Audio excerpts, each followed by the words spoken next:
Dans tous les sens interdits, j'entends tout ce qu'il faut. Les vrais, les faux et les non-dits. Je suis une fille et je plante mes talons aiguilles en plein dans ton mille. Si tu te défiles, prends garde à toi mon cœur, je pleure pour ton manque de style.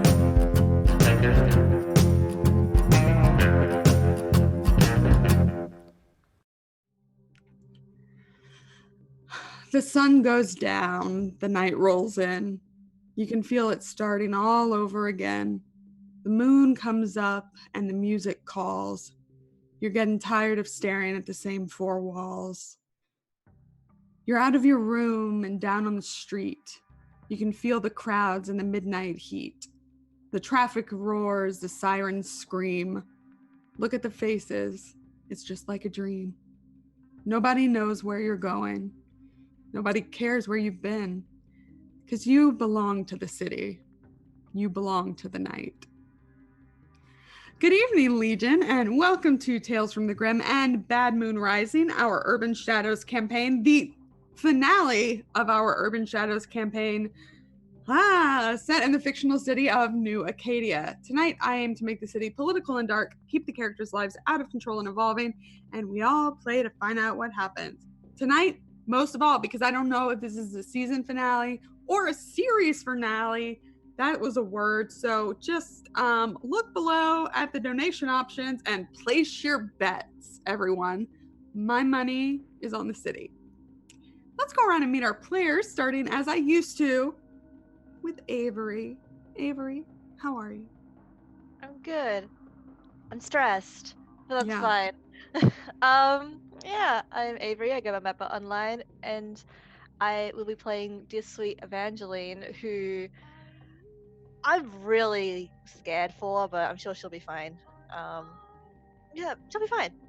Currently organizing an escape route with Aaron. What could go wrong? Yeah, seems fine. It's fine. A good guy, good plan. Yeah. I mean, honestly, I think Evangeline gets out of this scot-free. If I had money, Evangeline's fine. Peace But out. you shouldn't trust me though. Let's go on to someone who trusts me implicitly. Trust me with their heart, with their very life, maybe even with their soul. Tommy? Have you been smoking, Lauren? No. I don't know where you got that phrase from. The idea that I would trust you to like, oh my god. I trust you to run a very amazing game. I do not trust you to not hurt me while doing so. I accept. That's a trade-off I'm willing to make. Okay, I'm glad that's your decision. Hi, I'm Tommy. I play Eden, our resident wolf boy, who is just done. He's just done. He's just done with everyone and everything, and and is on his way to go see a vampire queen, which could end poorly. We'll see. We want the same things, but things never go well for Eden, so... Here she's really, really nice, so it's probably going to work out just fine. Like, everybody else you've met has been really, really nice. I don't know what to say. So this could be the last time that I intro Tommy, and it just feels like it needs something more. But alas, it's time to move on. Sorry, Tommy. This is it. I'll do something good for you at the end. Allison, hi. Hey. You know, What's it's weird. up? I thought that whole implicit trust with heart, I could have sworn you were coming to me with that one. I was all ready. No, it could have literally been any of you. Yeah. Hey, everybody. It's Allison. I play Sister Claire Fiorentina, late of the Scholastic Sisters of St. Mary Magdalene, who, interestingly enough, have arrived to welcome her back into the flock. Claire likes the sound of the ocean, virgin pina coladas, Jesus, and running away. And I guarantee you that before tonight is over, she's going to do one of those things. A virgin pina colada, Jesus, or run away. Maybe all three of them, maybe at the same time. We'll see how it goes. It's a nun thing, Avery. Just trust me, okay? It's good. Just trust me. If I had to pick one, I picked you Jesus, but that seems like the only physically possible one. But instead, I'm going to transition to Kiana. Please do. To my flushed friend. Hi. Hi. I missed being here last week, and I'm excited to be back for a finale of some form. I'm Kiana, and I play Ophelia, who's our resident tainted, who's had a hell of a time. Fun. Recently, and she may make some really bad life choices, or good life choices, depends on who you ask. Morality is so relative, you know? Morality, never heard of her. Okay, great, cool. That's why you're in your pickle right now. Okay, anyway, I guess we have to, just because of the rules, I have to intro Greg now. I heard pickle, must be my intro. Hi everybody, Grimjack21502 here today as we take a walk through New Acadia. You'll see over here we've got vampires, you'll see over here we got void nuns. But wait, what's that up in the sky? Holy shit, it's a big fucking dragon. Wait a minute, there's 2 of them, 3 of them, dare I say 4 of them? Not yet, you don't. Let's play this motherfucking game. Back to you, Lauren. I'm so glad it's ending. Summer, my love. Hi. Hi. Hi. I'm so thrilled to be back and to just be as even teeny tiny little part of this wonderful story you've told. Kiss me, kill me. You got it. It's on the list. Anyway, I'm going to do a recap, I guess. Here you go. Anybody tuning in for the first time, welcome to the shit show. Evangeline confronted her changeling, and the two came to an accord despite Aaron's misgivings. Evangeline agreed to stay physically weaker while so the changeling could exist on the same plane as her. The changeling Magnolia took on her own appearance and tried to apologize to Eden, who understandably could not. Evangeline said her own goodbye to Eden, and she and Aaron headed to City Park, to one of the last remaining doors to Arcadia, to try and garner extra protection and maybe an escape route for Evangeline. In case anything goes wrong in the city, but it's probably all going to be fine. Eden sent his pack into the warehouse to check for the injured, and he called a certain troublemaking dragon who had flown off with Eden's ex before he could be confronted about it or anything else he's ever done. After a stop to admire Doyle's literal hoard, Doyle and Kara made their way to the restaurant Halliwell's, where Doyle was introduced to the real queen of the vampires and Kara's sire, Gracie. The dinner conversation was tense. Gracie basically put an end to Kara's plans to work with the wolves to take the quarter and to burn the churches to take other parts of the city. Gracie got to know Doyle as best she could, and after a brief interruption by a call from Eden, at the end of which both men threatened to kill one another should any harm come to Mimi, Grace made her conclusions about Doyle. Also, she made dessert plans with Eden, so that's gonna be real fun. Doyle escorted Kara out, where the two vowed to find the 4th and final dragon and then burn the city to the motherfucking ground. That's the recap. And here we go. It feels later than it is in the city, and somehow also like it's almost dawn. The time is uncertain, like it's shifting. Like it all hinges on moments, particular choices, particular people, the people here, The wind has picked up. It's begun to lightly drizzle. The music halls are playing oddly somber melodies.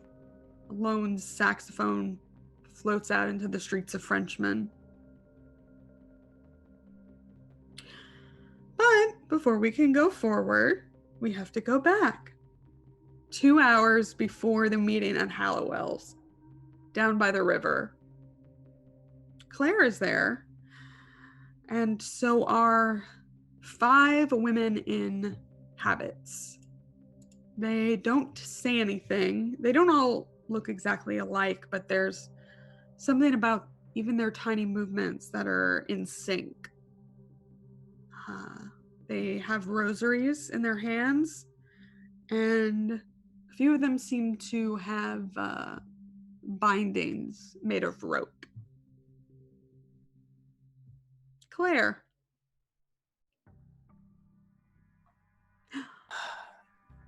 Claire is, she's sitting on just a bench looking out at the river.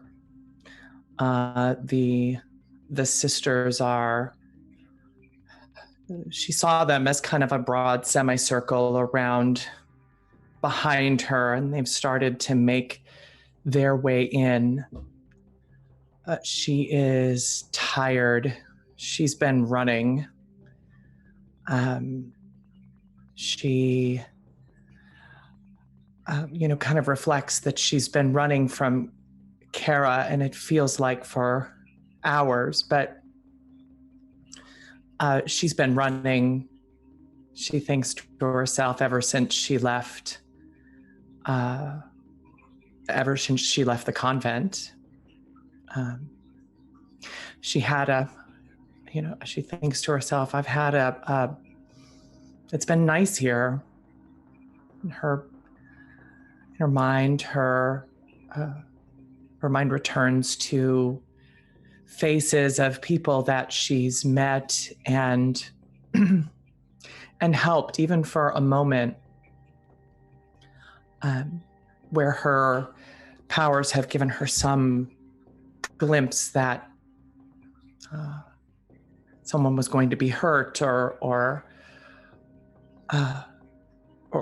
betrayed or was going to become sick. Just those small moments where she's been able to step in and with the foreknowledge that God, she thinks, has given her to change the course, if not of history, then the course of their history. And as she sits, she's in prayer, reaching out to her saints. They're not her saints, of course, but when she hears the voices, they're the ones that come to her. Michael, Elizabeth, Catherine. And she calls to them. Perhaps that's all. Perhaps this is what I was meant for. I don't know. Maybe one of those people that I helped will go on to do great things, to save the city or some city or something. I don't know what it feels like to be done. Am I done? That's what's going through her mind as she sits there. The sisters begin to walk forward, again, eerily in sync.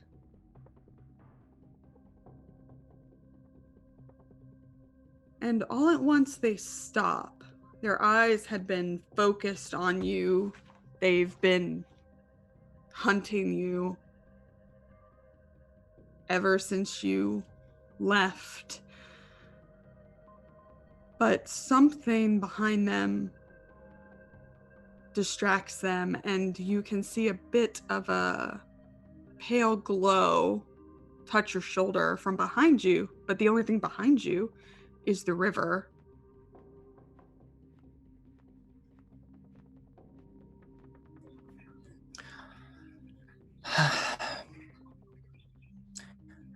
Hello, Mother Superior.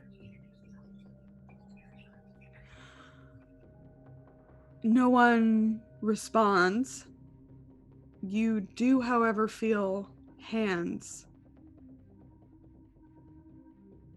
One on your shoulder, one shoulder, the other,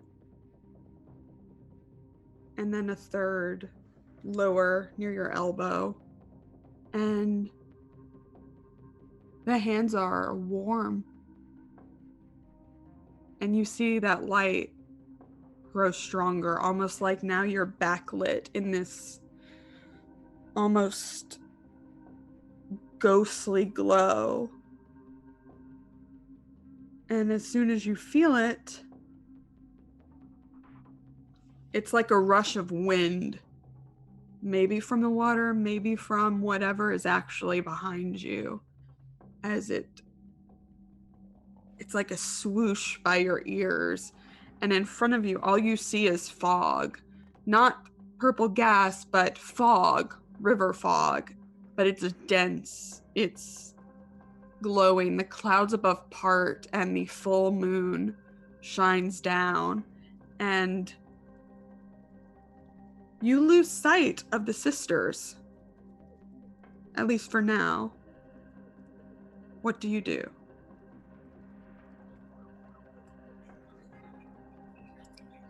These hands are still upon me? As the wind rushed by you, the hands seemed to lift off.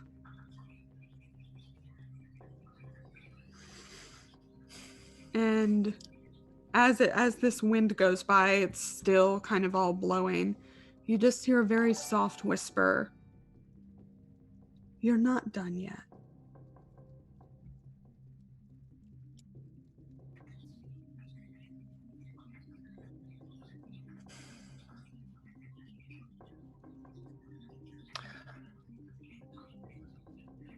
Out loud, whether to herself or in response, who knows? Claire says, I feel like I should feel better about that than I do.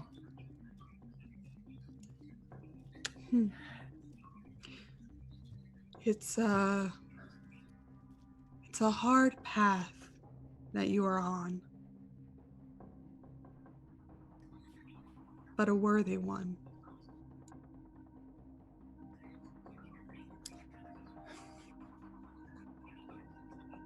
I can't see where it's leading me.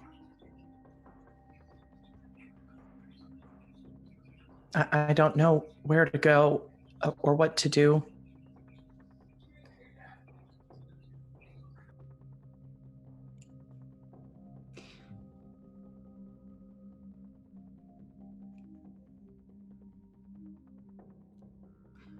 You are a person of great integrity, Claire, and it hasn't led you astray so far. Your path is one towards salvation, and not just your own.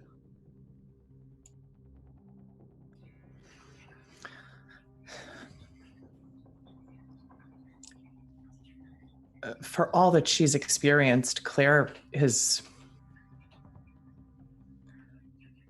not comforted. In fact, she's frustrated. And maybe for the very first time in her life, that comes out.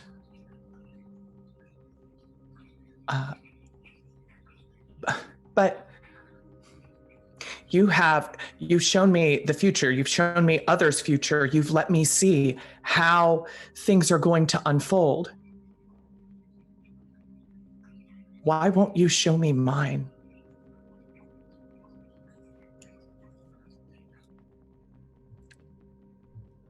Because it all hinges on tonight.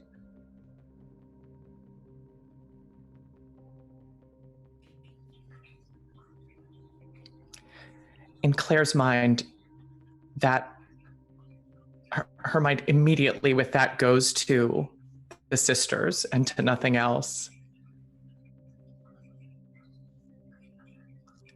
I can't stop them. Oh, them. I don't think you'll have to. And from down the walk, you hear the sound of two pairs of footsteps, one in heels, one in dress shoes. There's no fog that way. It does seem like whatever this fog in front of you is not only obstructing their vision, but almost holding them back from you. And if you turn toward the footsteps, you see two very attractive people. A man with an almost impish smile, but not unkind. Brunette hair, olive skin. Standing next to a tall, pale, impossibly pale, brunette woman. Gracie.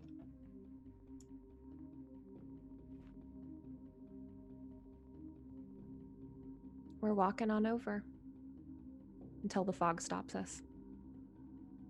You can reach Claire. It's almost like you're coming from 9 o'clock and the nuns are Cool. barricaded off like at 12 from Claire. She turns to Robin. Love, if you could just buy us a couple hours. I'll meet you at the restaurant.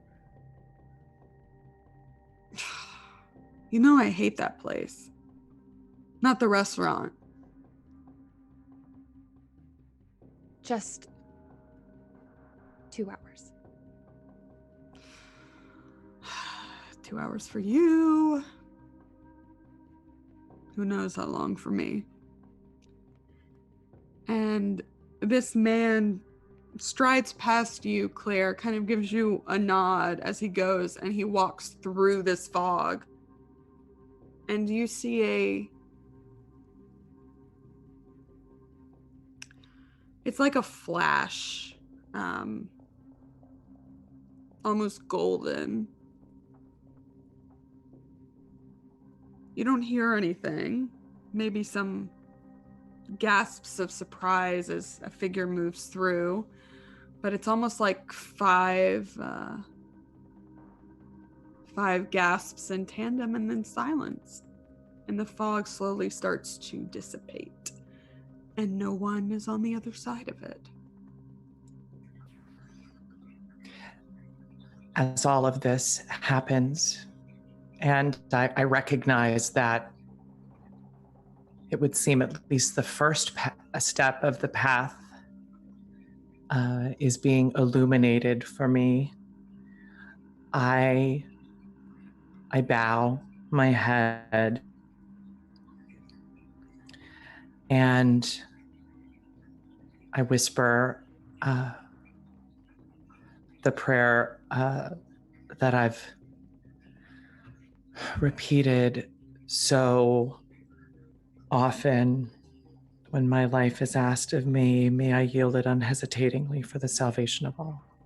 In Christ's name.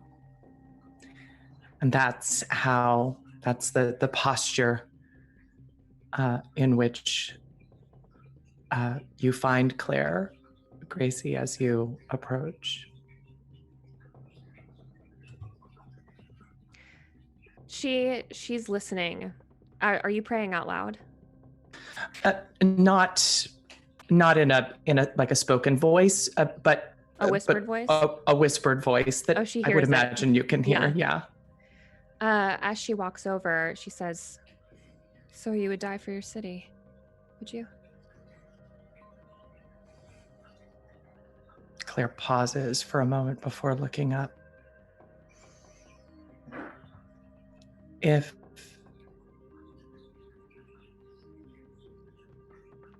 that's what God requires of me, I hope. So would I. Do you have some time to chat?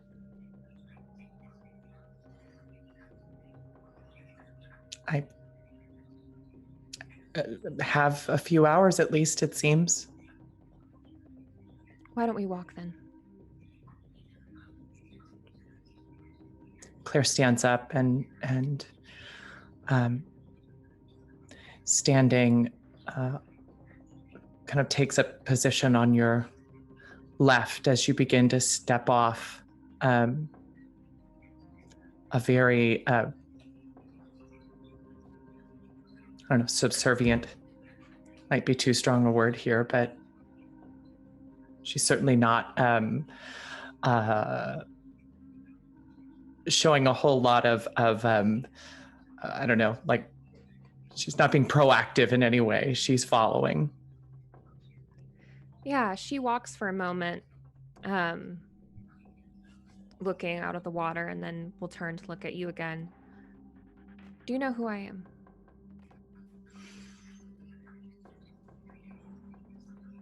My eyes connect with yours for a few steps. You'll forgive me for saying, but I know you're no saint. No, I'm not. My name is Gracie. Claire. Oh, I know. How are you feeling tonight, Claire? Fine. Is that the truth? It's a pleasantry. You can be honest with me. Oh, I know I can. The question I'm asking myself is if I should, Gracie. I know you don't know me, but I hope that you consider me a friend. I want to be a friend to you, Claire, especially tonight. Again, forgive me. I don't mean to offend, but my friends don't burn churches, Gracie.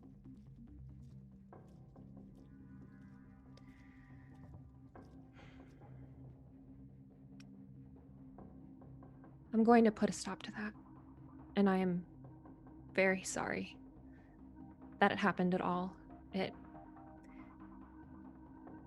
It's my fault for leaving, for allowing myself to be persuaded to leave. Claire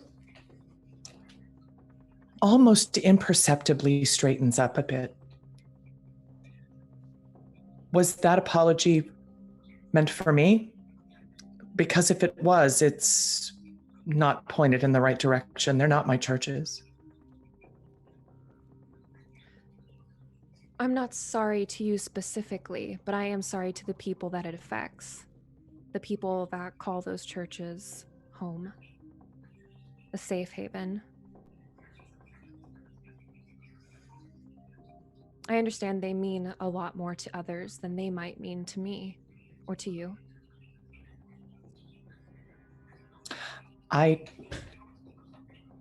And she's making some assumptions here, but feels fairly confident in doing so.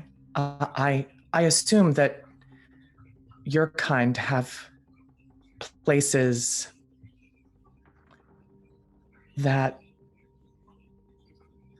matter to you, places that matter not because of where they are or because what's built around them, but because of who's there and who comes there and who has come there for generations, for centuries. Places where you can hear their voices long after they're gone.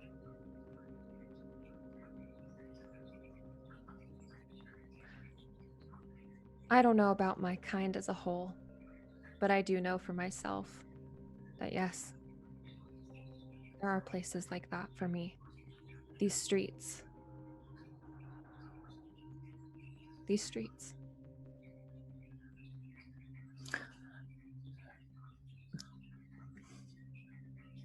She seems about to say something, but almost physically bites her tongue.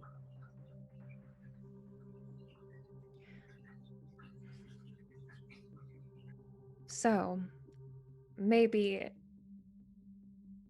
you forget, but I was human once, like you. And it's why I've taken a particular interest in you, Claire. When I was human, you and I were very alike.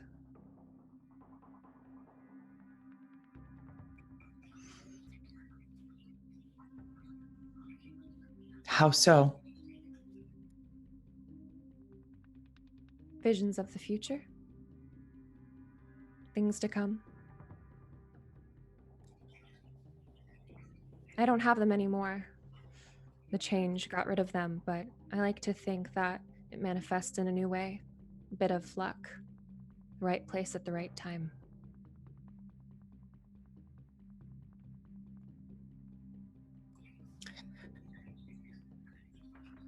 Do you miss it?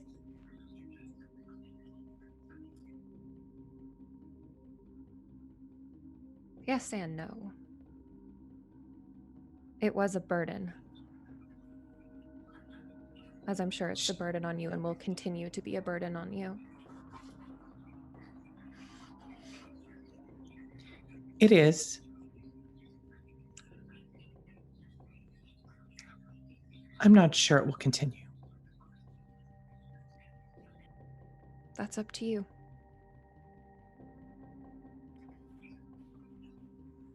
Claire, I don't listen to think me so. when I say you are the most powerful person in this city. She laughs out loud. You are. You can laugh all you like. You are. I wouldn't waste my time coming to you if you weren't. We need you. We? The city, and I, and everyone in it. We need you to save us.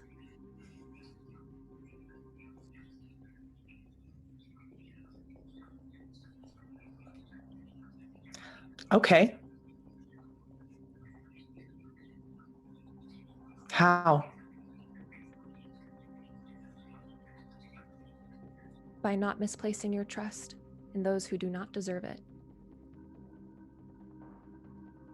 Have you been asked a question more than once by different people?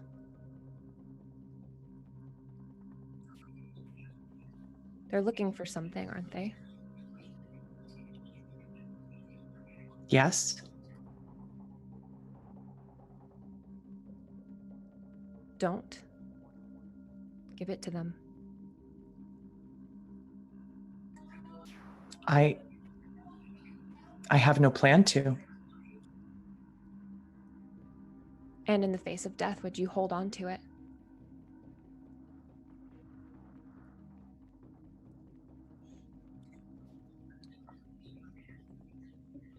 You should know, keeping it to myself is what was my own undoing.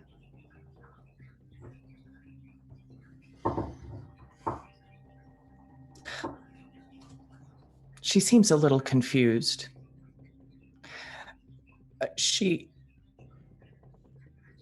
What immediately came to mind for her when you asked was how often she's been asked for information about her friend Doyle.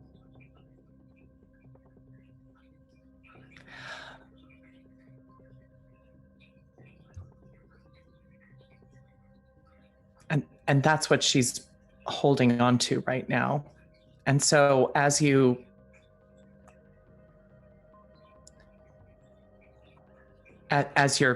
sharing this with her, she's a bit confused. Of course, she's thinking to herself, I would never. And perhaps somehow that she's made a promise to that and might imagine that to do that to the Ordo and imagine that she intends to keep that promise, but she never has.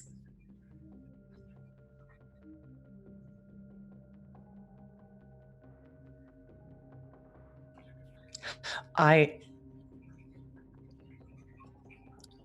am very loyal to my friends, and particularly to those who are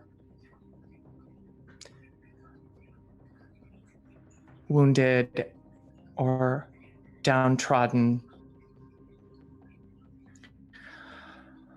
or who have succumbed to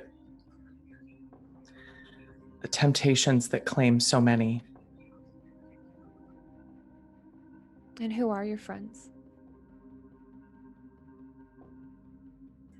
Well,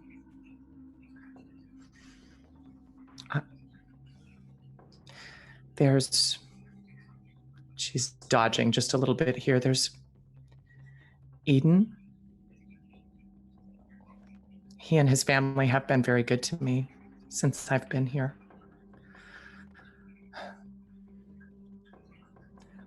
Another, his name is Doyle. He's a troublemaker. I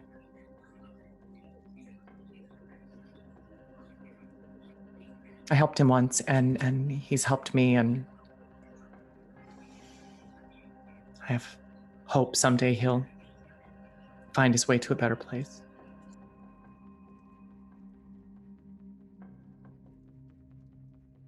She just nods for a little bit. You may make the wrong decision. I may. And you and I and everyone else in the city will die for it.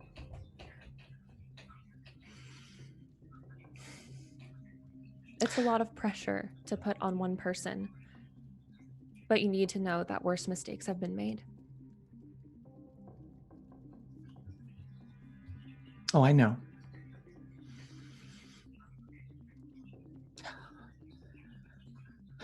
What would you have me do with this information?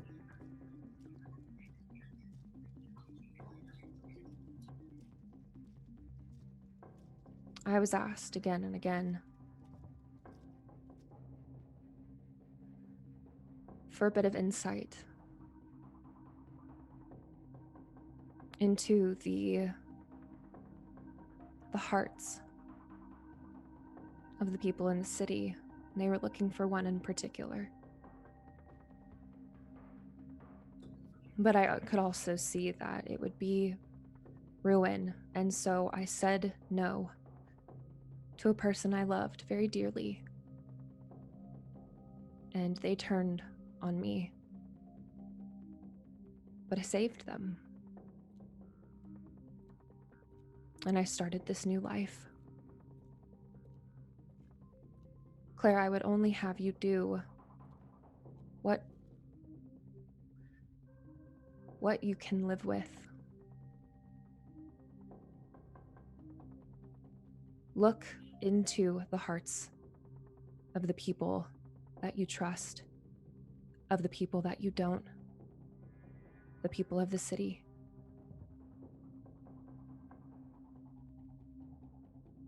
Hold on to the good. Leave the rest behind.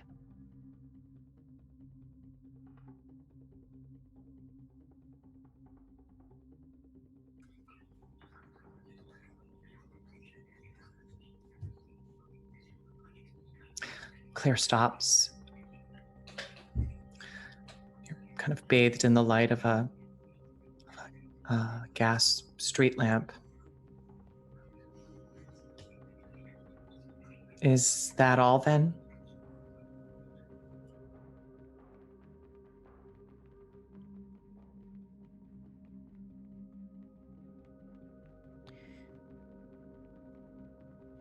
If all goes well tonight, I want you to know that balance will return to the city.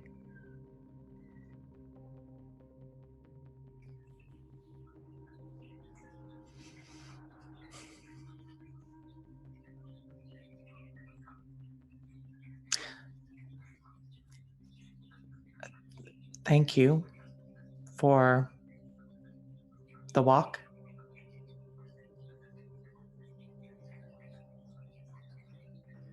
Thank you for your time. And for shouldering the weight of the gift that you've been given.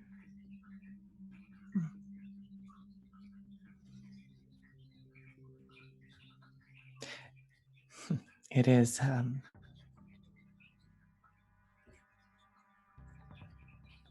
it's the gift that I chose.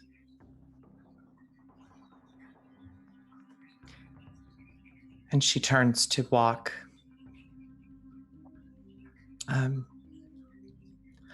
unsure of where, but back in the direction of the oh gosh, I don't know, probably maybe back in the direction of the quarter, I guess, vaguely. And as she's a couple of steps away, she stops and she turns. You know,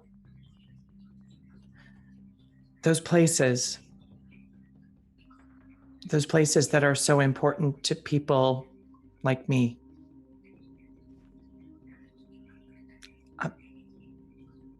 It's probably hard for you to believe, but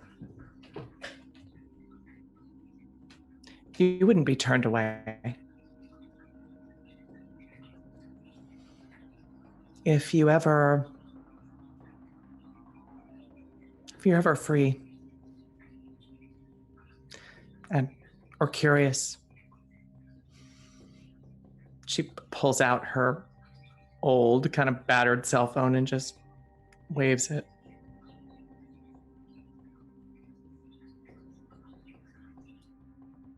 Thank you.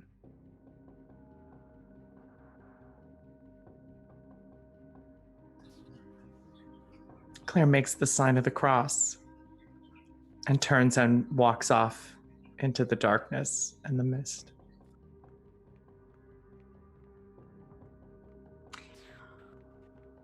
We rush forward back to a fire. A girl with pink hair lies on her back in the middle of an old boxing ring.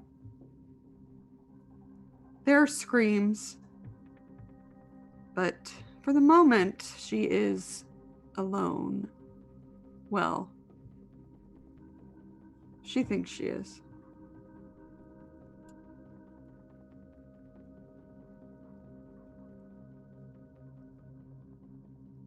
Ophelia takes that moment to just stare up at the ceiling, kind of going through those last moments that just happened over the last 10 minutes essentially,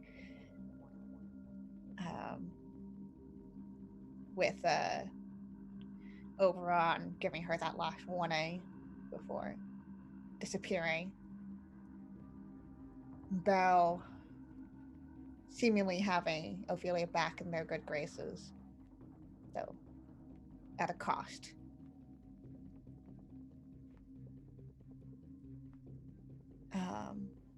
The dragon fire does not hurt you. No. As it's kind of spreading and obscuring your vision in here with smoke. Yeah. It's a moment where, a thought goes through the head like, well, yeah, my world's on fire. Might as well also be surrounded by fire. That seems right.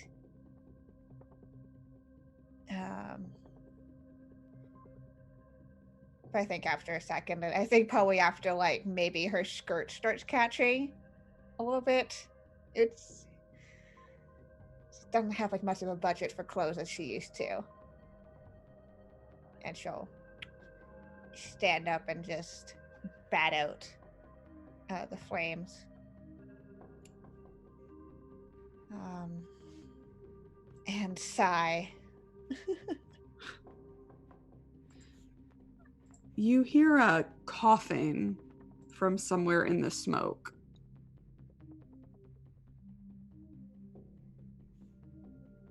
All right. Oh, that sounds like a woman. I'll go and check it out. It's hard for you to see, as stated, even with your heightened senses. And also because you don't see anyone, but you hear the coughing. Weird. I'm just gonna keep walking around. Mm-hmm. As you move, you feel a warm hand grip your arm. And the coughing is like right there, muffled. I think probably gonna like pull her arm up Uh-huh. To kind of lift up this person. Uh-huh. Yeah, you do so and you feel like you've done it, but like, you still don't see anybody. That's really weird. Yeah. Definitely putting a hand out to be like, all right, this is where I'm gonna imagine some part of their body is. Boop. Mm-hmm. You boop them? Probably. Okay. Well, I did not expect that reaction. Oh, it's like Marie, right? Yes. You know, it would have been easier for me to find you if you were like not doing this thing. Yes, darling, but I don't want anyone else to find me. Just me? Yes. Okay. You're the one who's been like leaving all the weird voodoo shit on my doorstep, right? Yes. So why do you even want to talk to me? Because it seemed like the last time that I checked, you kind of hated me. Dear, can you help me out of here? And I promise to tell you anything you want to know. Okay. And she's gonna transform into her demon self. Mm-hmm. That's my final corruption for that, so I gotta take another corruption move.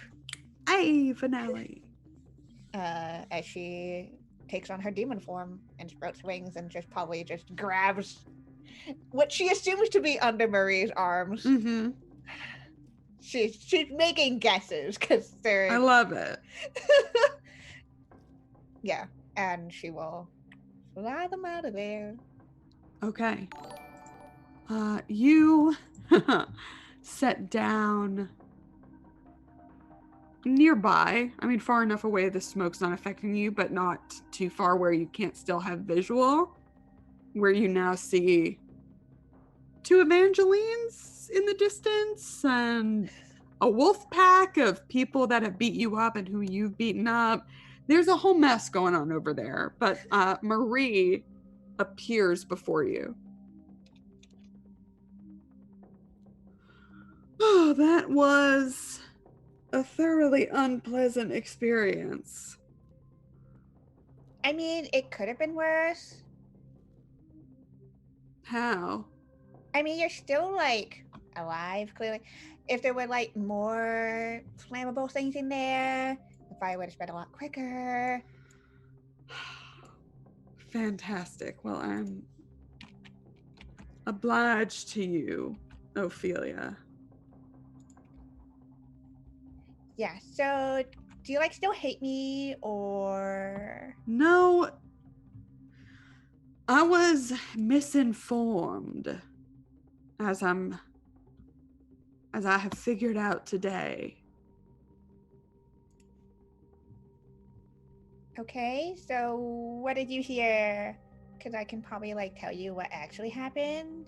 I heard you killed Killian Mays. Yeah, I mean, technically I was sent to kill him, but then I didn't do it because See, that part, sent to kill him, Belle left that out. I mean, yeah.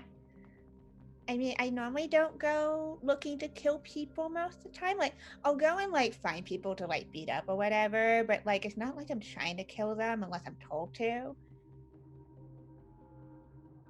She didn't tell you who he was, what he meant. No, not really. I mean, I'm kind of piecing stuff together because now I have his stuff and his really cute cat. So I've been kind of putting it together, but you know, like everyone's been leaving me in the dark with this. Like Belle kind of just ghosted me for 6 weeks. And then tried to get you to fight to the death for her? Well, did get you to fight to the death for him. Mm-hmm. Are you okay with that, Ophelia? I mean, it's not like I have a choice about being okay with it. We all have choices. Yeah.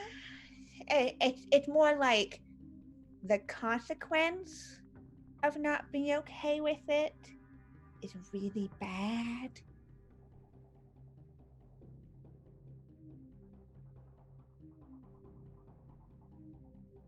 And you think the life you're living now, the borrowed one, the stolen one, is better? Well, it's better than being dead, so... How would you know? Have you ever been dead? No, and I really don't want to.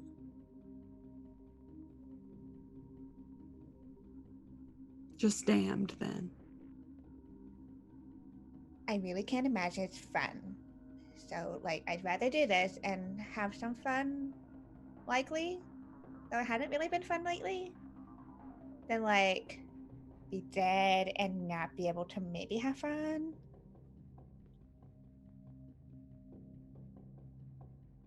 I see why she chose you.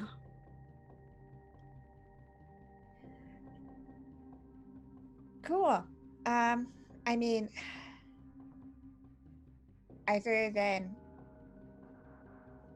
like the obvious, you know, I was going to die without her help.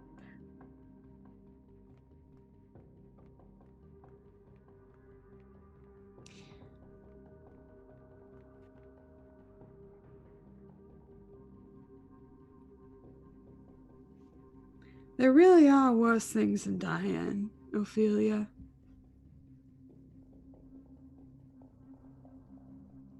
I mean, not so much if you didn't really get to live for most of your life.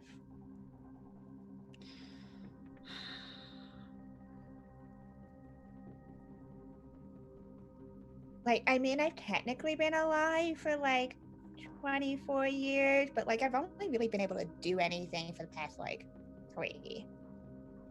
And what have you done? I mean, I made friends. That was the first thing. You have friends. How do you Yeah. define a friend, Ophelia?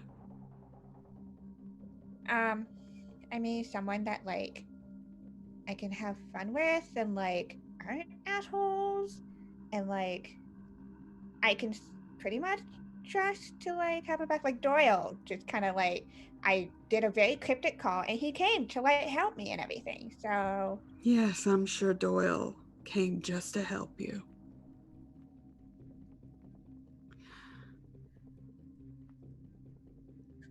I define a friend as a person I love. Someone I would sacrifice for. Killian Mays was my friend.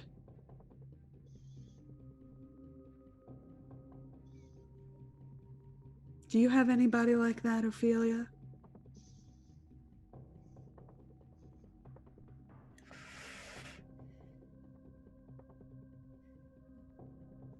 Ophelia takes a long moment to think about that.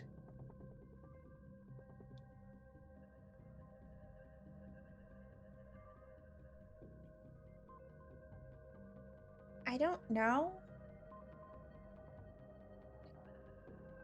Until today, I wasn't really put in that position to decide.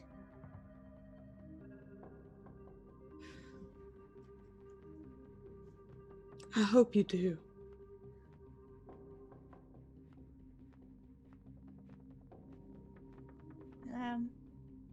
Thanks.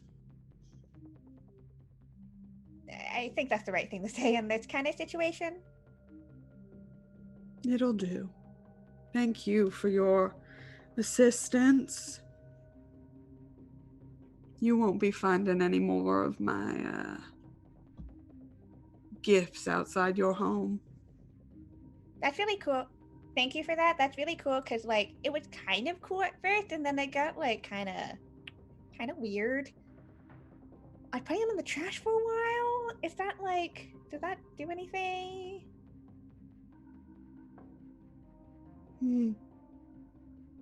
She kind of smiles and doesn't quite roll her eyes, but just moves her head as if she will. And starts to walk off. You see there were a few burns as you were talking on her skin that healed as the two of you spoke. And she begins to walk off. And I think as she's walking off, I'll feel like, I'm sorry about Kay. He seemed really cool. She stops and turns back.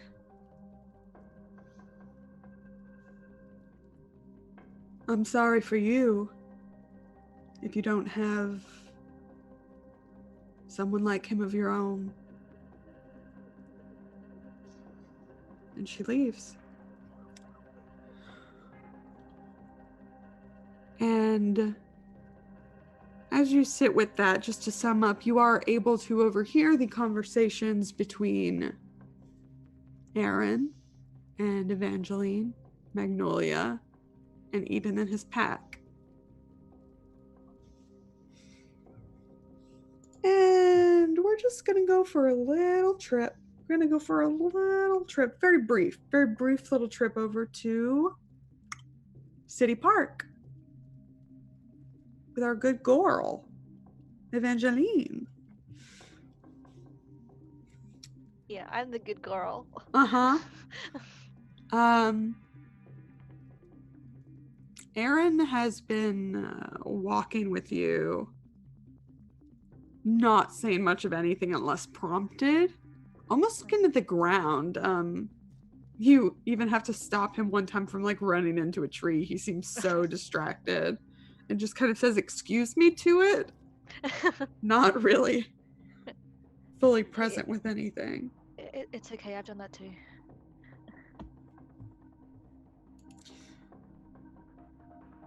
Are you okay? I'm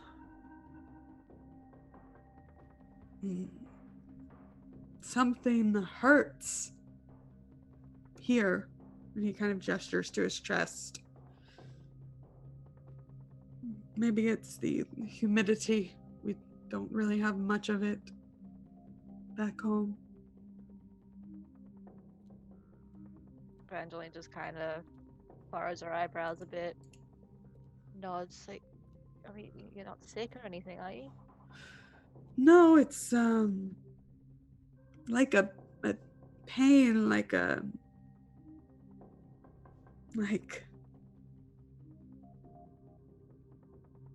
don't know what you call it. Like part of me is breaking.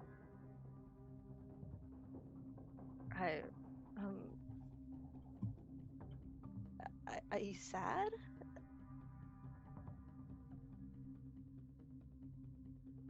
That sounds like something emotional. Well, you may be right. Did not know it had a physical manifestation. It does. Yes, I'm sad. Why? Because I think we must.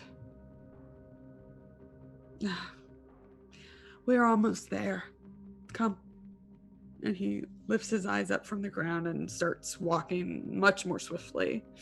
And your phone rings. Who is it? What is It's your mom. This is my mom. Yeah. Sorry, just give me a second, and she'll walk with him as she answers. It's like, Mom? Eva, how did everything go? Are you all right? I'm okay, but the warehouse isn't. Well, this city has too many warehouses. It always has. Nothing good ever happened at a warehouse. I mean, she actually stopped and thinks about it. So, no, I think you're right. Of course But I not. was able. I was able to talk things out with the changeling, Magnolia. Her name was. We've come to an agreement. We didn't have to What fight. would that be? I gave her a chance. She's gonna be in the city, living her own life, not as me. It means that I'll be a little bit weaker, but I mean, people overcome disabilities every day. It's nothing. She's quiet for a long time, and then you hear her, and you can tell she's trying not to cry. I'm so proud of you. Thanks, Mom. And then you hear her emit a sound of pain, and you hear like it almost sounds like a hand like through a wall or on a table or something. Mom, what's going on? It's nothing. Mom, it didn't sound like nothing. What's... I have to leave, sweetheart. I have to leave soon now, and I don't think I'll see you again. What?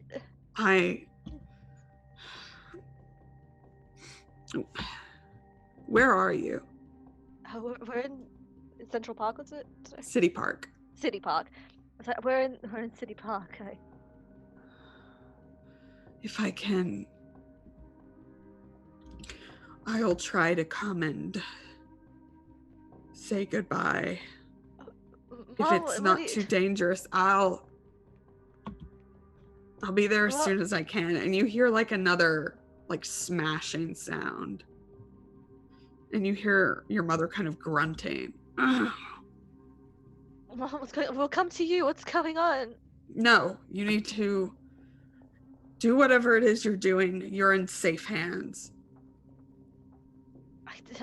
I don't care if it's Mom.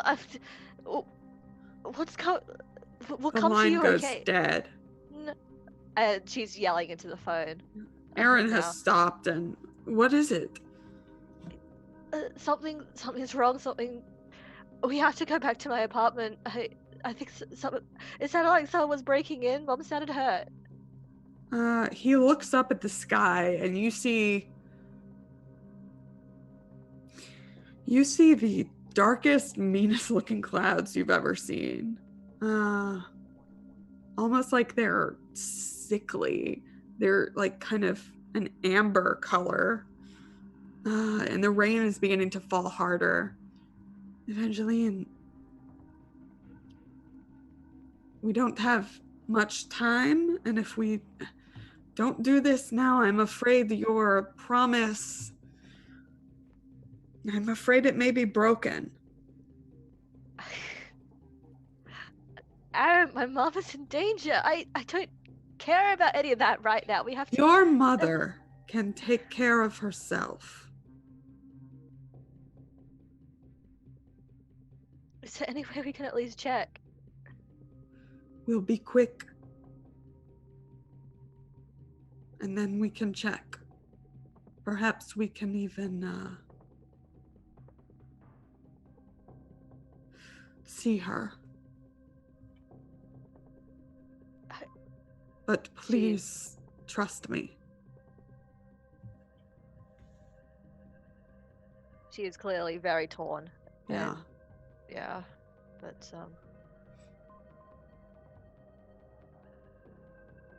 she'll look to Aaron, and she looks very angry, determined, a mix of the two. And she's like, "We'll be quick, but so help me if we're too late."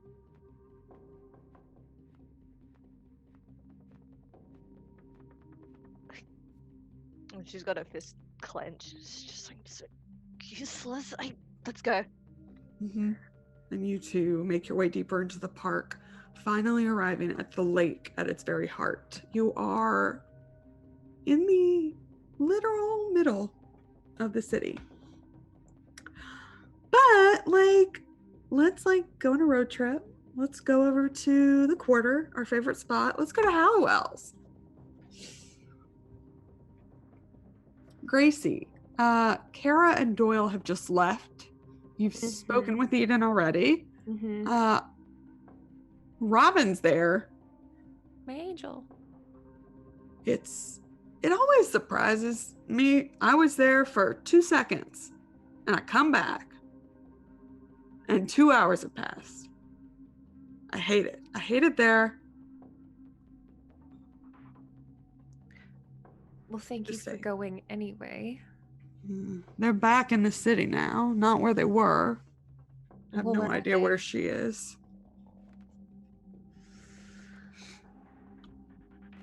All right. Well, the wolf Eden should be here soon. The other girl, she's coming around. I had to restrain her.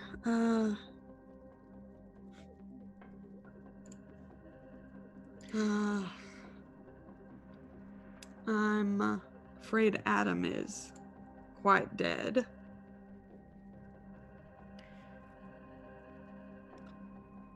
Just be kind to her. See if you can't get her to eat something. She'll be free to go soon. Of course. Are you okay?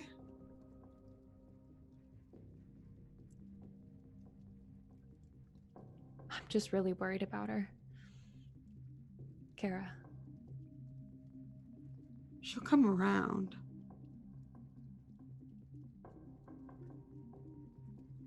I don't think so. She loves you.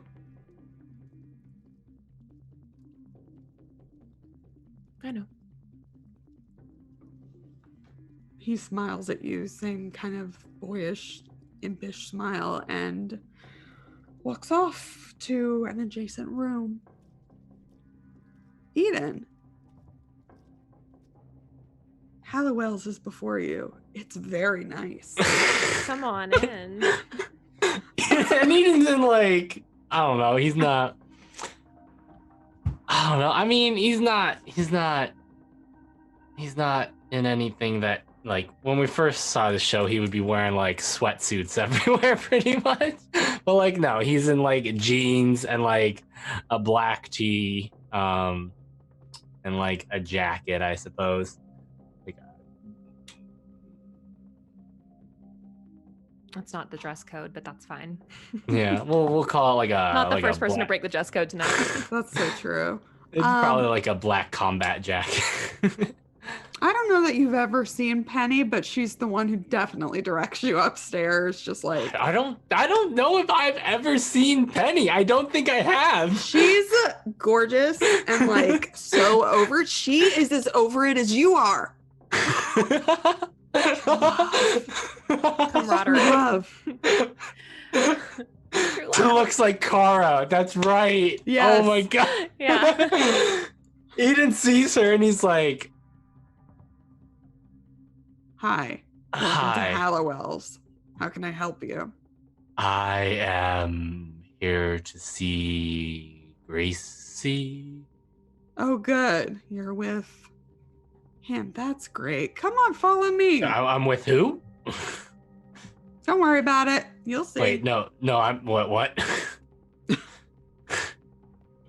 You get upstairs, but the only person in there is a slim, impossibly pale brunette woman. Gorgeous. Stunning. Here we are. Thank you. Don't know your name, so I can't Penny, really thank you, it's Penny. right here. Are you farsighted? I didn't really share a name tag on it. Eden just has the energy to notice. Yeah, no, Eden's just like, I'm sorry, it's just been a long night, and It's been kind of like a long month. It's been like a long year. Like a long life. Yeah, I feel that. Yeah. She puts out her hand. Penny. Eden. Good luck. I'm probably gonna need it. She walks down the stairs. Gracie, I presume. She looks after Penny and then looks back over at you. She's pretty, isn't she? I really don't want to go there. I just Why don't you met have a you. I just met you. I don't want to go. That's all right. Sit down. Eden takes a seat, but it's like in the way where he adjusts the chair so that he has like vision of like the exits of the room. Incredible. And is like, you know, not like he's not settled back into it. He's kind of he's always tense. So like There are 2 exits. There's one that seems to be to an adjacent room. Oh no, sorry, there are 3. There's one the way you came, and there's what appears to be kind of a back exit / entrance. It is a pleasure to meet you. Is that, I'm assuming that's what I'm supposed to say here. You don't have to say anything.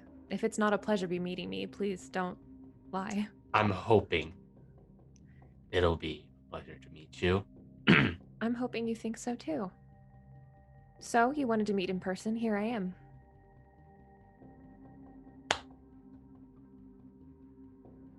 So, you are the queen of the vampires. That is what some call me, yes.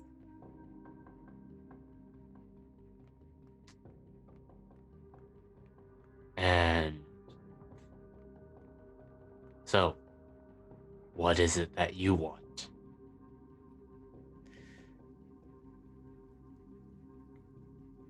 In regards to... Do you mean from you? Do I want anything from you? What do you want from me? Nothing comes for free, I've found. And what do you want with the city? This is coming for free. I don't want anything from you. I want the city to go on being the city. I want you to have your pack. I want you to thrive in the city.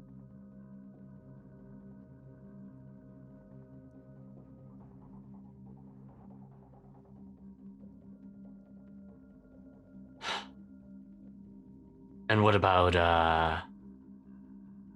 Kara? She's not very happy with me right now. Yeah. Doesn't really seem like the type that likes to play second rank, so to speak.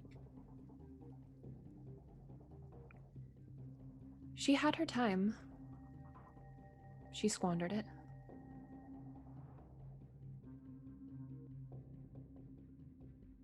Do you know her well? I know her well enough. I served with her overseas. Found out about just what she likes to do with power. very well. That's why I made a deal with her. I've seen what she does to places that she wants.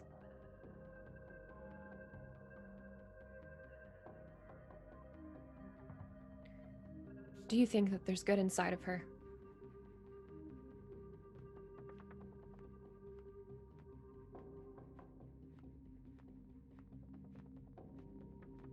Sure.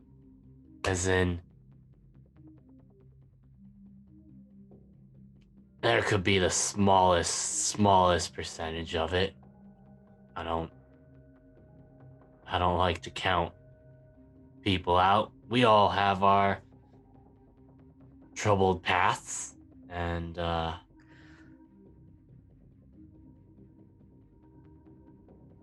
Are you being optimistic, or do you genuinely believe that there is part of her that's good? the way she is now,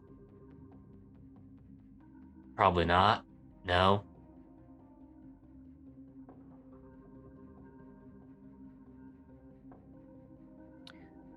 What about Doyle?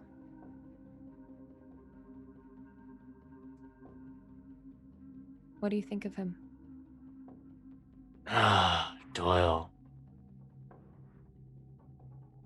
Not really sure. I don't think he's bad. I don't really think he's good either. He's fine. Like him enough, as much as he annoys me and doesn't think of others. He can be an asshole sometimes.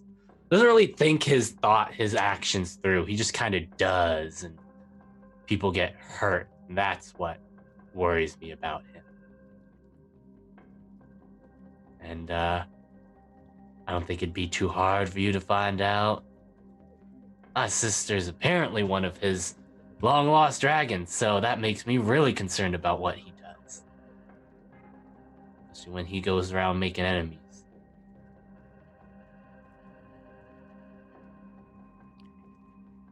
Would you like Do to I hear think my he's bad? thoughts? Oh, yes. Go ahead.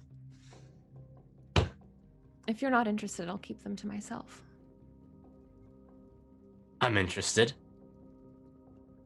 I apologize if I sound sarcastic. Most of the time it's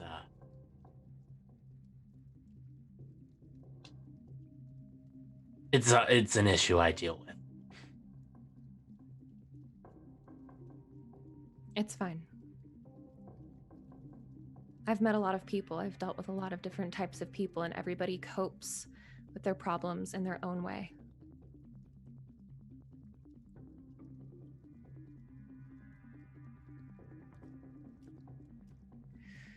She leans back in her chair a little bit and crosses and uncrosses and then crosses her legs again.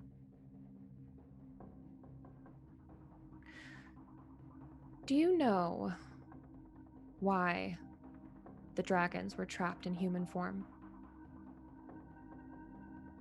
I'd say that I do. Because humanity, Eden, is the most powerful force on the planet. To a dragon, it is a perfect prison. It removes the parts of them that are a danger to those that are not like them. Some of the dragons, over time, have come to love their humanity. To love the bits of themselves that are above that innate desire for power.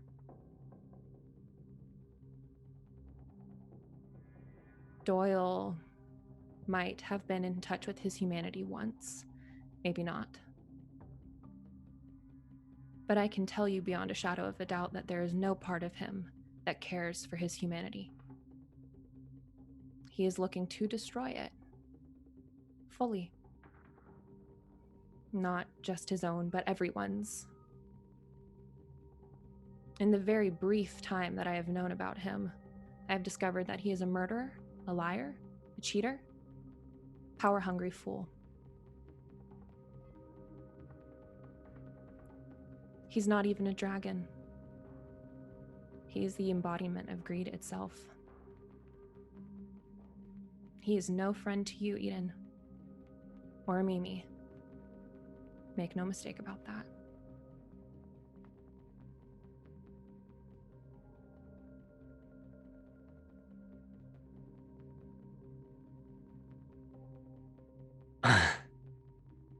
Speaking of your sister, she's here.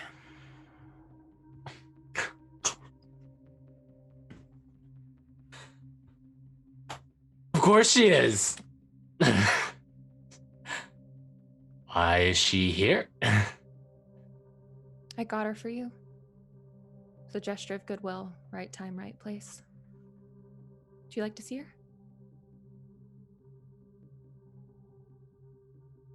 Yes.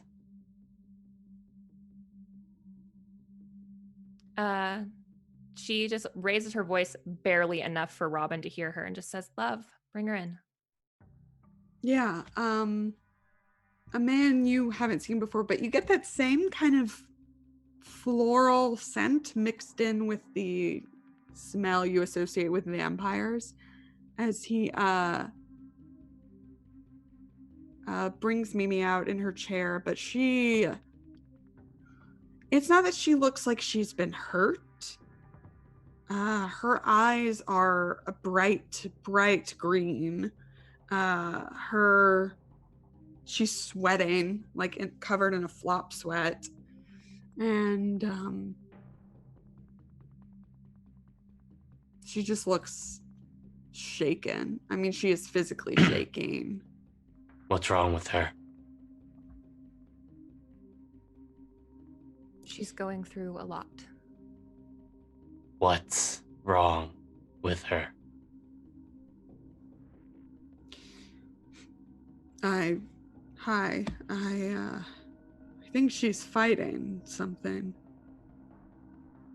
Fighting what? I think your sister loves her humanity, Eden. She kind of rouses at this point and sits up and like wipes her brow. The man has like a towel that he's been kind of using to get her some relief. I mean, Hi. Eden goes over to her. Hey, Stormcloud. Sunshine, what's going on? I feel really hot.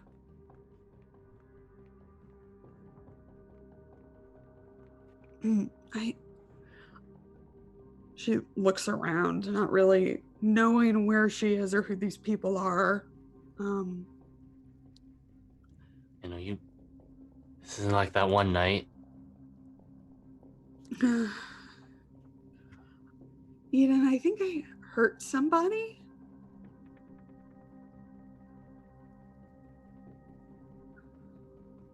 Sunshine, what happened? So I noticed somebody was following me. The guy, I don't know. I kept seeing him, and he kept getting closer, and I wasn't sure why. And I tried to go in some places, and he came too, and I finally just I spun around and I grabbed him, and he started screaming. And he like he was burning.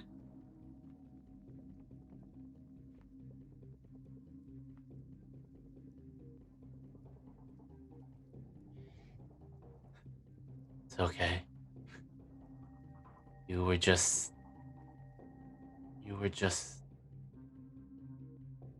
defending yourself.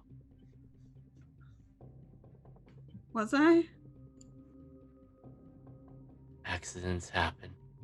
Even it felt really good. How do you feel now?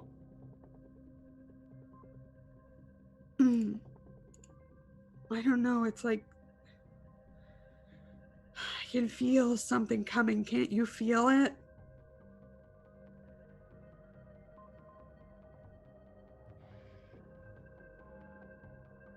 They're looking for the last Who's- one. Doyle? Mm-hmm. Who else? I'm hoping that Kara is downstairs waiting for me in a car, but if not, she's with them. Wait, are you telling me she's both a vampire and a dragon? Sorry to break the news to you. Is that you know what? Not even gonna get into that. Look. I can't say I exactly agree with you on the whole dragon thing. I don't know what you expect when you take someone and you take something away from them, something that makes them them. You kill that part of them. I'm a wolf. Be like me not being able to become a wolf. I would lose a part of myself that I find very important. So then you would gladly say goodbye to the parts of your sister that you know and love. This person talking to you would no longer exist. And she would never come back to you, Eden. She would be changed forever. A creature of greed and destruction and power. And she would gladly kill you where you stand. I wouldn't. Oh, darling, it's not your fault. I wouldn't hurt him. I believe you, Sunshine. Don't worry. He's my family.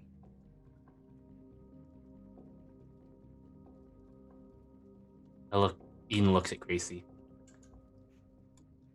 That's not my decision to make.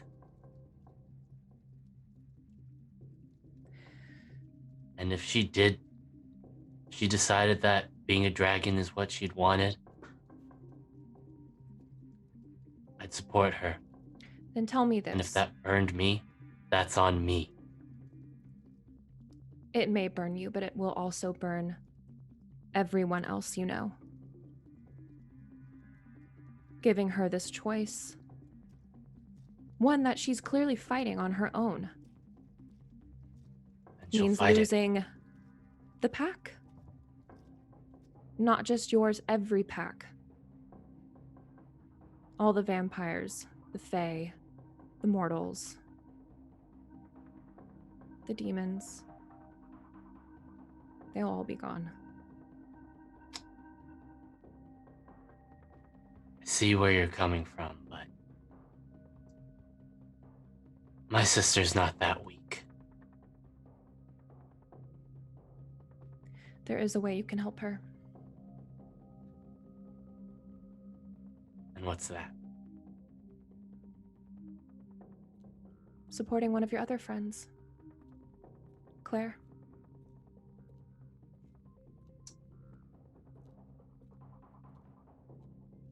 She needs it. She said you were her friend.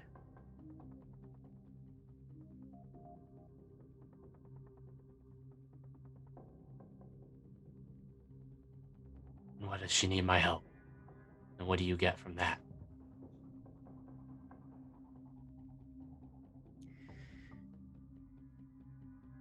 She has an important decision to make. And she doesn't need you to help her make it. But she needs friendly faces around her. People who are worth trusting, and I believe that you are worth trusting. Even if you don't agree with me.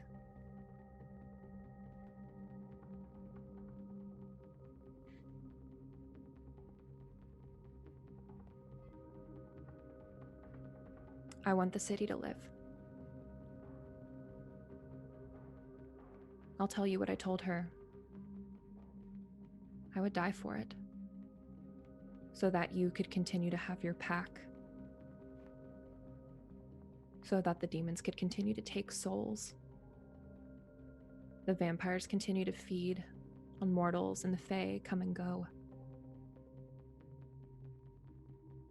So that the wizards can keep casting and the hunters can keep hunting.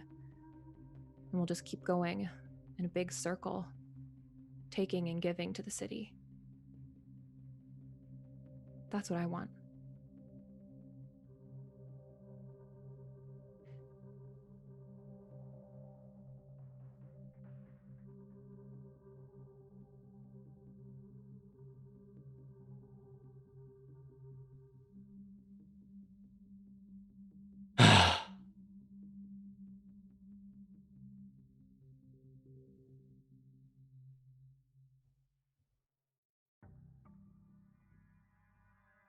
I don't disagree with you.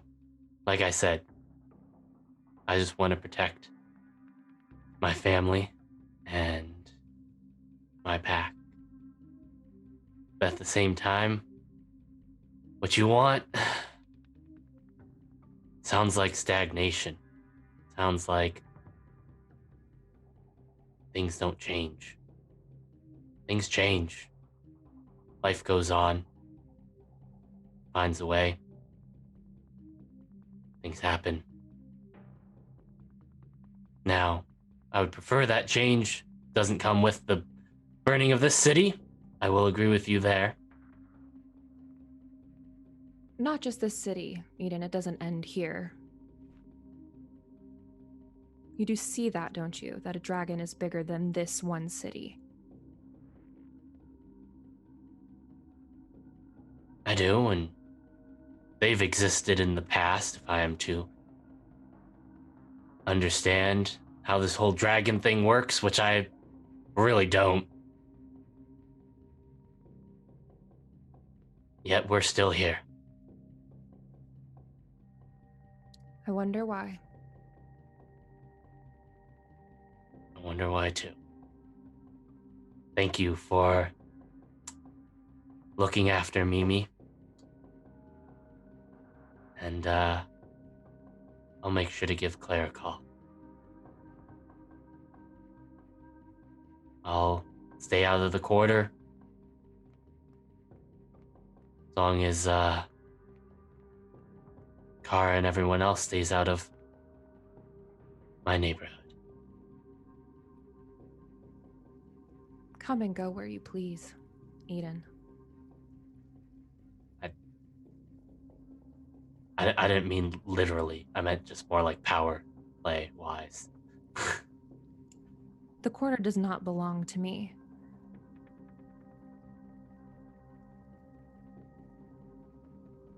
Belongs to someone, probably the people that live there.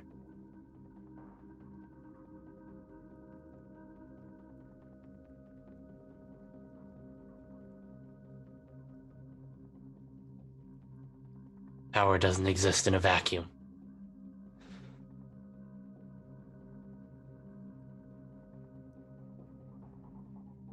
Someone always takes it. They may.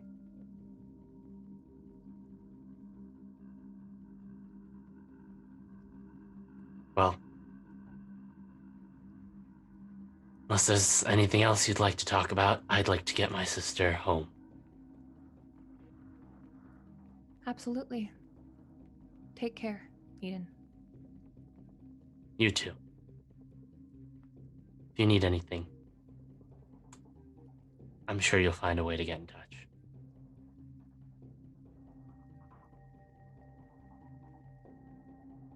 And Eden will wheel Mimi towards the elevator. Yeah. When you get down, Penny's like sneaking on her phone, like near the elevator, puts it away when you come out. Hey, how'd that go? Not as well as I expected it to go. Yeah. Yeah, that room has a weird vibe.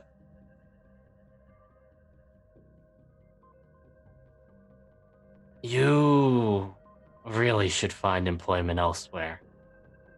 People keep telling me that. Maybe I should just move. Might be a good idea. I hear Europe's nice this time of year. Oh yeah, sure. This probably isn't the right time. Hi. Oh yeah, I remember when you came up. But you know what? Fuck it. And she handed you like a piece of paper. That's my number. You just seem really over it, and I'm really over it. So there. I'm just gonna go for it because I mean, how much worse could this day get, honestly? You seem like probably a definite improvement. I don't know about that. I think Eden chuckles as he says that, but he does Mimi pocket is actually the number. looking back and forth and laughs. Eden gives the don't say anything look. She rolls her eyes. He just went through a breakup. Wait, I don't know that canonically. yeah, Mimi doesn't know that. Damn it, I can't drag you. I mean, there is a way for Mimi to drag him, but do you? There's so many ways. So many ways. But Eden will pocket it, and shan't. things are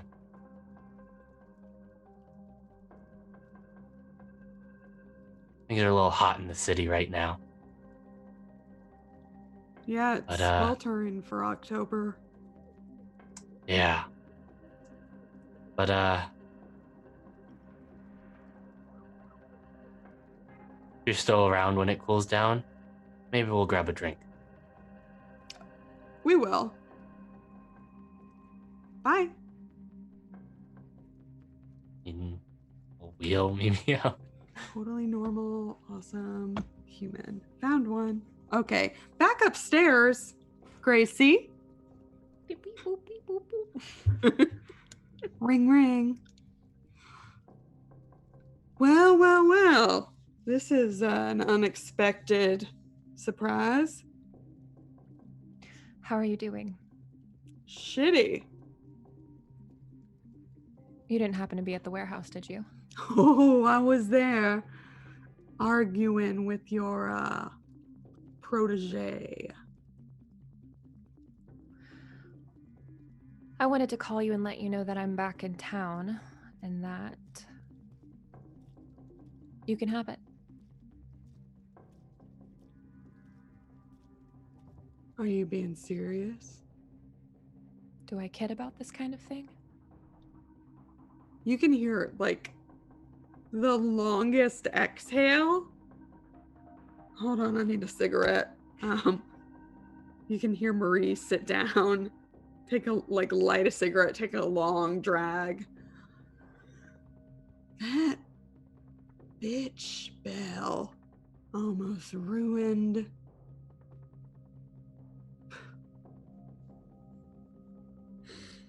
so much.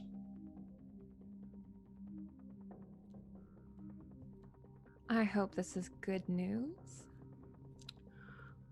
I think so. I think with any luck, we might see that storm back off soon. We'll see. What brought you back? I can't stay away for long, regardless of the circumstances. The heart. Always.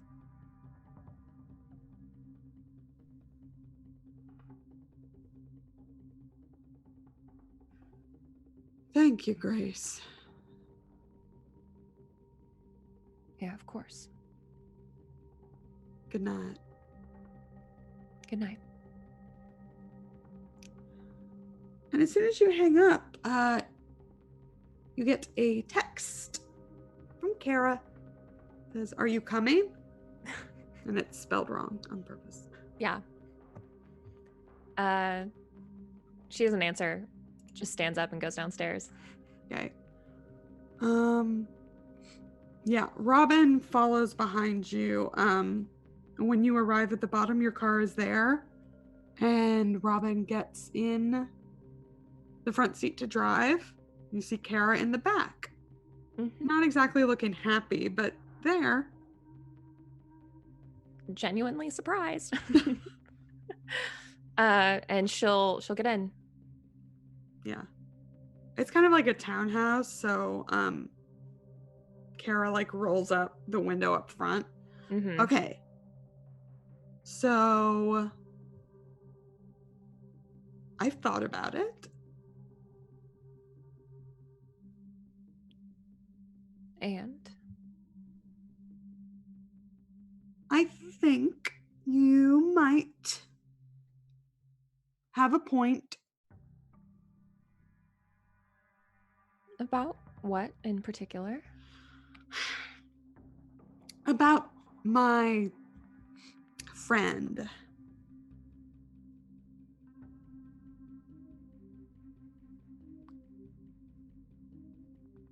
I'm surprised. Why? You and I both know it's fairly rare that you see my point.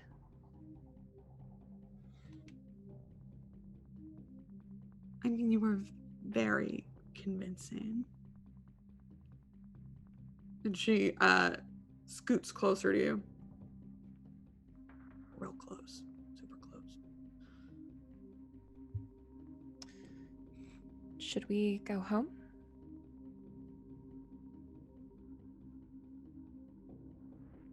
Yeah. I think it's long overdue. You don't have to. If you have other things that you'd rather do.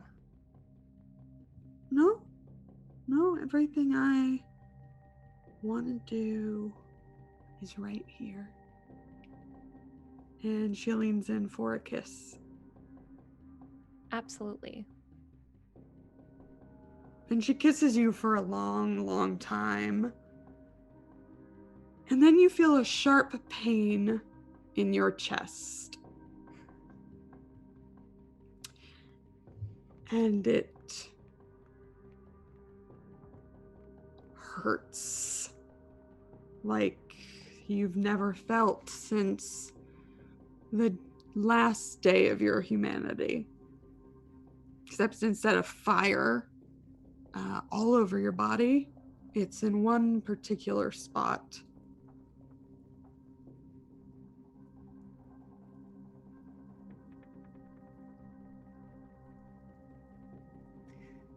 She's not surprised.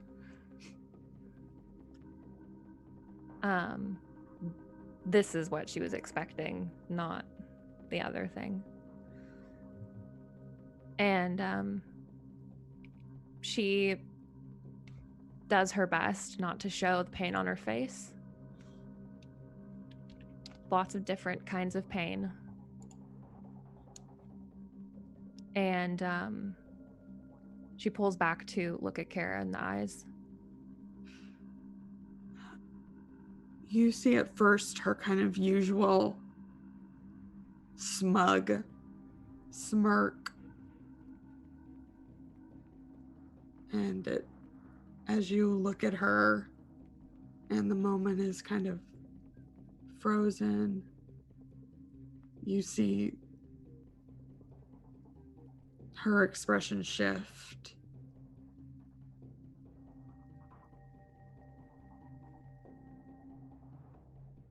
And Gracie's feet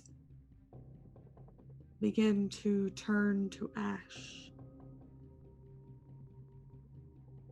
Kara looks down briefly and then back at her hand that's still holding whatever this is in your chest.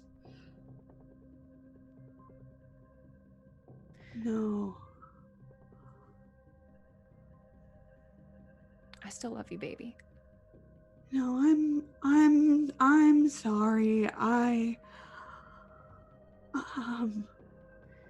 No. And Gracie's legs start to turn to ash. It's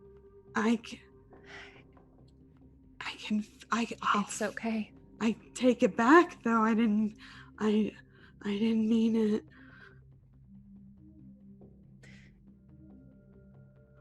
Kara, look at me.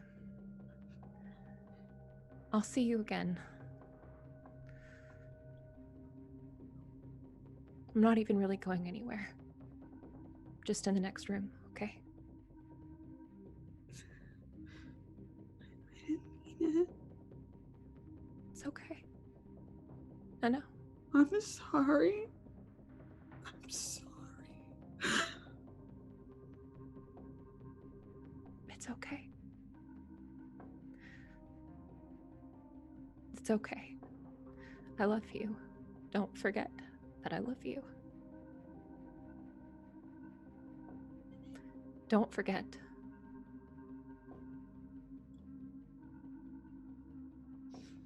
And the rest of Gracie's body dissolves as Kara holds her.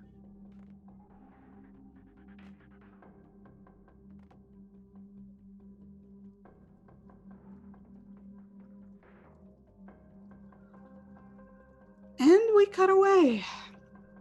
Doyle, where the fuck are you? I don't know. Where do you want to be?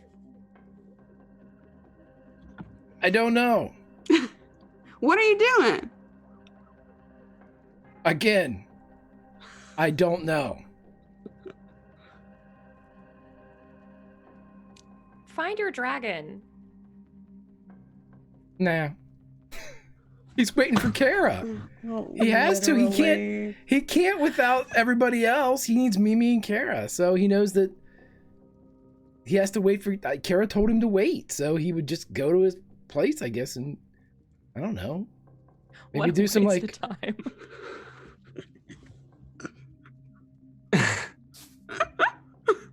Okay. Yeah. I mean, Okay. I walk along, I get drunk, I hang out, I'm in Okay. coconuts. Oh my god. I mean,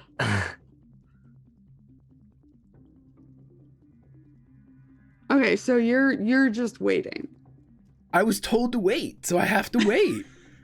Was I not told to wait? Am I- Since when do you listen to anybody?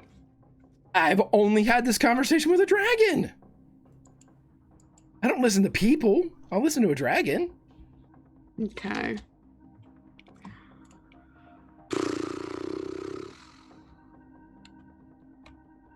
Okay, you do not hear immediately from Kara. Okay. I'll just Scrooge McDuck it for a while. Okay. As your MC, I will tell you, you do not need them all present to look for your dragon. Yes, but I told Kara I would wait. Okay. And Just I have okay. received, wait, this just in, I've received new information that if I'm trustworthy, it will help me out. So, better hold on to There's it. no hope for you, sir. That's what I heard. That's what this just in. New rules, everybody. Gonna be trustworthy. I told her I'd wait. I don't know what else to do. I can't do it without him, so I have to wait. Cool. I think this then is a good spot to go to a break.